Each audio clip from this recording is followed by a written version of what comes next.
God, today as I pray, I ask these things. Expand my prayer to have faith of a mustard seed on behalf of those in need.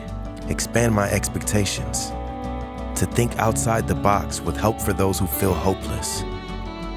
Expand my heart to feel empathy towards people I never even thought to care about. Expand my reach to connect with the ones I thought were too far gone.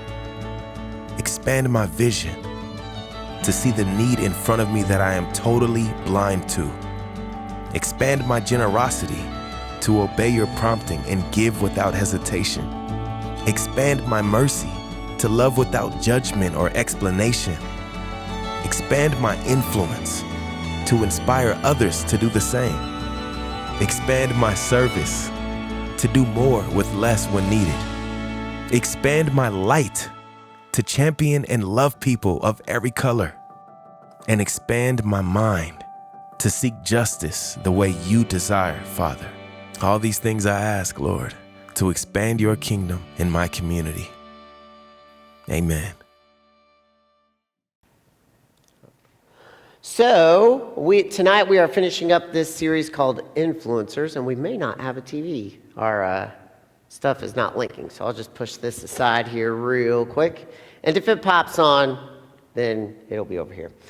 Tonight we are finishing this series that we're simply calling Influencers here at Worship Uncoiled. And so we've been hanging out in the book of James chapter 1 all month long, looking at what James says to the believers that were following him as he led them in following Jesus. And he says this, and it's such a practical book. It's such a practical, a few verses, but the entire book is practical. He says this in James chapter 1, be quick to listen, slow to speak, and slow to grow angry.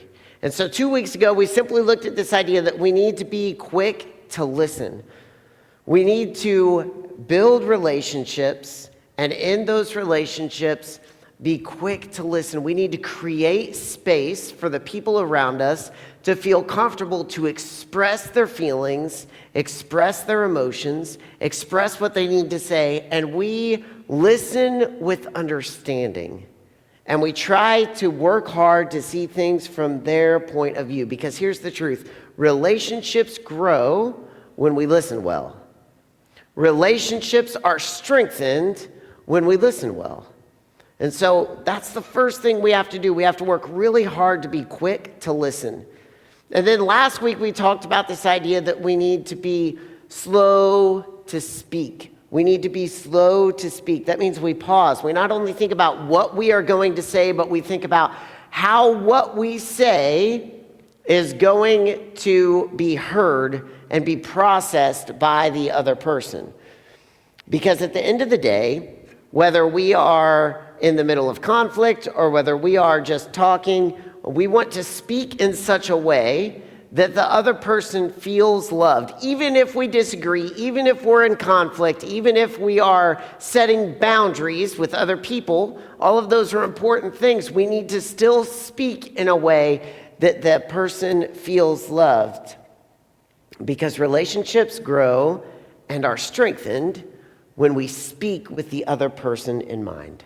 And so tonight we are finishing up this series. We are going to talk about being slow to grow angry. Slow to grow angry. So let's jump right back in James chapter 1. James chapter 1, verses 19 and 20 say this. Know this, my dear brothers and sisters.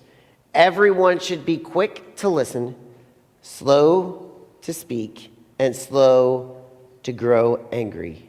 This is because the angry person doesn't produce God's righteousness. I said this last week. These three actions, they all build on top of one another. However, at any point, any breakdown in any of these actions causes the whole system to collapse. We can listen well, we can speak slowly, but if we lash out in anger, the listening and the slow speaking goes completely out the window. And so we need to, in our lives, continuously work to get better at all three of these things. We need to continuously work to be better listeners. We need to continuously work to speak in such a way that we are aware of the other person and how they're processing what we're saying. We need to continuously work on being slow to grow angry. So, what does it mean to be slow to grow angry? What does it mean to be slow to grow angry? Well, it means a few things. First of all, it means this. We are aware of our emotions and how they feel inside of us and what responses they are creating in our body. That is a huge statement. So I want to unpack this a little bit. We need to be aware of our emotions. So often in our society, we stuff our emotions down. We push them away. We ignore them. We say we have to be the people that have it all together. But the truth is that the more that we bottle stuff up, the more that we push it down, the more that we push it away, the more that we ignore it, the more easily anger bubbles to the surface. And so we've got to be aware of our emotions, and not only aware of our emotions. When we are aware of our emotions, and we're going to talk later tonight about how to do all this, but when we're aware of our emotions, we can also be aware of what responses in our body those emotions are causing. What responses in our body those emotions are causing.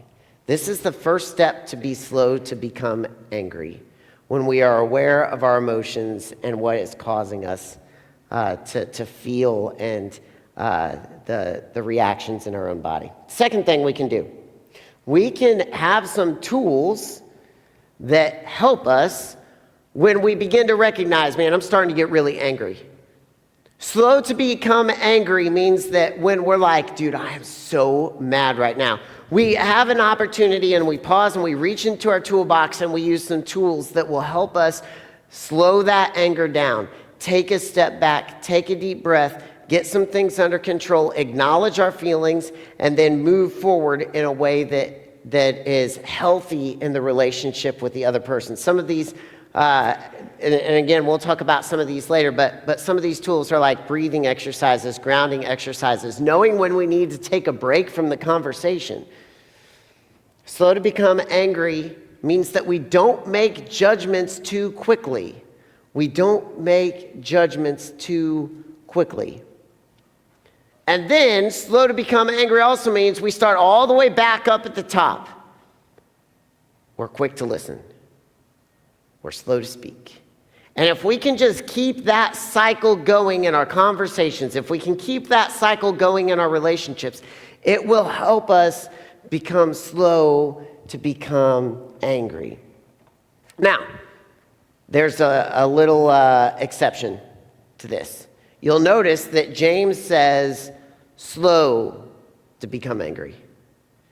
James does not say never become angry. James does not say anger is always bad.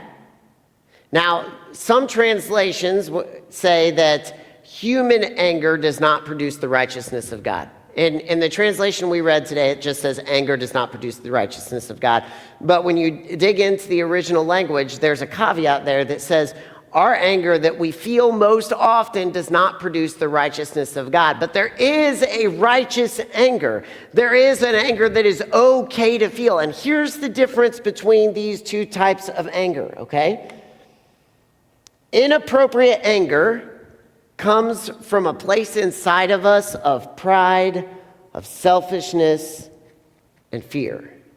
Inappropriate anger comes from a place inside of us of pride and selfishness. We have to be right. We have to be the ones that have the last word. We need to make sure we are heard. But righteous anger doesn't come from a place of selfishness. Righteousness doesn't come from a place of pride. Righteous anger, godly anger, comes from a place of love and protection for the people that are experiencing injustice. We see Jesus get angry in the New Testament.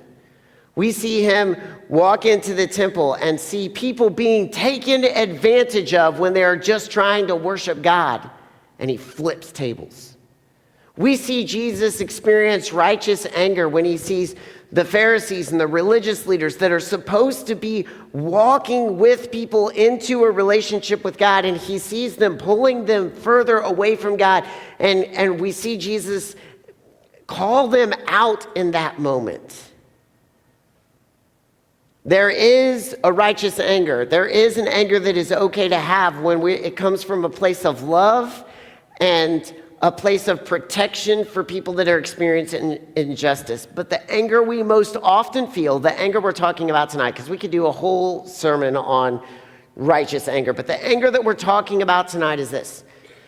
The anger that we experience most often, which is this human side of anger. So the question is, what are some practical ways that we can be slow to anger? What are some practical ways that we can be slow to anger? First things first. When you feel your emotions welling up, pause. We talked about this in Sunday school this morning. The importance of just a quick pause. And how difficult it is in the moment, but how helpful it is when we can take advantage of that moment and just pause. Take a step back. Take a breath. It's okay in that moment to not immediately jump to what we want to say, but to pause and collect our thoughts. If we want to be slow to anger, we've got to pause. If we want to be slow to anger, we've got to practice being aware of our emotions. And here's something that I don't think we do often enough. We need to name what we're feeling. Say it out loud. I'm angry. I'm frustrated. I'm hurt. I'm sad. Name it. Say it. Speak it. Tell somebody how you're feeling. Express your emotions and understand what that is doing inside your body. I'm angry, and that is making my heart race, and it's making me clench my fists. I'm just so mad right now. I'm scared. And it's making me shake, and it's making me short of breath, and I'm not really sure how to handle what's going on right now. I'm nervous, and it's making my stomach all get in knots, and I'm not really sure where I should go from here or how I should handle this situation. You guys, when we can become aware of our emotions and how they are influencing what's going on in our body, it can help us manage those emotions better. But so often, what we do is a friend will come up to us and be like, "You okay?" "Yeah, yep, I'm just fine." When in reality, we are angry. Now, granted, there may be a time to take a break and take a step back, but there's also a time to be like, "I'm really frustrated," and name our emotions. It's really, really important. It's an important first step to be slow to anger when we can experience our emotions so that anger doesn't bubble up later. Next thing, remind yourself the truth and ask yourself some questions. Remind yourself the truth and ask yourself some questions. When you're feeling these emotions, when you're not sure how to handle something, when you feel this anger coming up, pause for a moment. Remind yourself the truth. Right now, I'm feeling whatever. I'm feeling mad. I'm feeling angry. I'm feeling upset. I'm feeling hurt. I'm feeling scared. That's the truth. It's okay to remind yourself the truth. And that makes me want to name it. That makes me want to punch something. That makes me want to run and hide. That makes me want to curl up in a ball and disappear for a while. Name it. Say the truth. Remind yourself of the truth. And then this is really important. You have to remind yourself of this truth. This feeling that I'm feeling right now will not last forever. This feeling that I'm feeling right now will not last forever. It's going to pass. It may take a few minutes. It may take a few hours. It may take a few days. However long it takes, though, this feeling is going to pass. That is the truth. And we have to remind ourselves that truth. This feeling that is welling up inside of me, that is affecting everything that's going on in my body, eventually it is going to pass. That's the truth. We have to remind ourselves of that truth. And then we ask ourselves some questions. Is what I want to do right now something I will be glad I did when this feeling is past? Is what I want to do right now something I will be glad I did when this feeling has passed? And then the second question is this: what can I do now to help this feeling pass? What can I do now to help this feeling pass? And that leads right into the next tool that we can use. We can begin to use tools to help us when we're feeling angry. We can begin to use tools and exercises that will help us experience our feelings and then let them pass. And so here are just a few quick tools that you guys can reach for when you guys are feeling this. The first one is this: breathing exercises. We're going to do this all together. You ready? Breathing exercises. We call this box breathing. We're going to breathe in and count to 4. We're going to hold our breath and count to 4. We're going to breathe out and count to 4. And then we're going to hold our breath and count to 4. You ready? We're going to do it together. Breathe in. 1, 2, 3. Keep breathing in. 4. Hold your breath. 1, 2, 3, 4. Breathe out. 1, 2, 3, 4. Hold your breath. 1, 2, 3, 4. You do that for a while. That will help you process your emotions, help your brain kind of take a step back and feel what you're feeling. Second thing you can do is grounding exercises. We do both of these in our family quite a bit. Grounding exercises. When someone is really, really upset in our family, what we do is we say, all right, let's come back into this moment. Name 5 things you can see. And we look around the room, we name 5 things we can see. I can see chairs, I can see doors, I see an exit sign, I see a screen, and I see a speaker. 5 things you can see. Now, 4 things you can touch, and you walk around and touch 4 things. 3 things you can hear, and you listen and you hear. 2 things you can smell. 1 thing you can taste. When you start to ground yourself in your 5 senses that God gave you to be present in this moment, it will help you process the emotions that are welling up inside of you. And you can begin to think clearly about taking next steps for where to go from here. And then another tool, and this is one that is not used often enough in our culture: communicate the need to take a break. That looks something like this: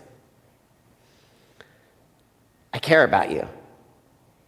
And I want to continue this conversation, but I need to take a break for a little bit and get my thoughts together. If we can do this when we start to feel these emotions welling up, and we can gather our thoughts and go back to the conversation calmly, it will help us be slow to grow angry. But so often we don't use tools. We just kind of fly by the seat of our pants. And if we go to build something, we understand the importance of tools. But so often when it comes to our brains, and as we build the neurons and the firing processes and the pathways in our brains, we forget that tools can help our brains as well. And so I want to encourage you guys to begin to use some tools. Begin to really work on building the pathways in your brain. Because God wants you to be the person that you were always created and designed to be. And the anger that we experience so often, this human anger that comes from pride and selfishness that causes us to do things that we say or regret later, that's so often not what God created for us and in our relationships. And so I want to encourage you to use some of these tools. James chapter 1, verses 19 and 20. Know this, my dear brothers and sisters, everyone should be quick to listen, slow to speak, and slow to grow angry, because an angry person doesn't produce God's righteousness. Now, I know I went through things really, really quick tonight, and so the practical challenge is simply this. There are some papers right up here with the prizes. They've got all the tools that we talked about tonight on them. You can take these home, put them somewhere where you will see them, talk about them with your friends, talk about them with your families. I encourage you this week to take this home and have a conversation with someone. Maybe it's your family, maybe it's your parents, maybe it's a friend, and you're like, what do you think about this? And really talk about this. Because God created you to live the best life that you can possibly live. He created your emotions. He created your thoughts. He created your feelings. And he wants you to experience those in a healthy way. And so he gifted some people to create some tools that will help us work through our emotions and our thoughts better so that we can be slow to grow angry. And so my practical challenge is take this, have a conversation about it, and begin working on some of these tonight. Because in our relationships, in our lives, when we can be quick to listen, slow to speak, and slow to grow angry, our relationships will be better. Our influence will be greater. And we will be more the people that God created us to be. Let me pray for you guys. God, thank you so much.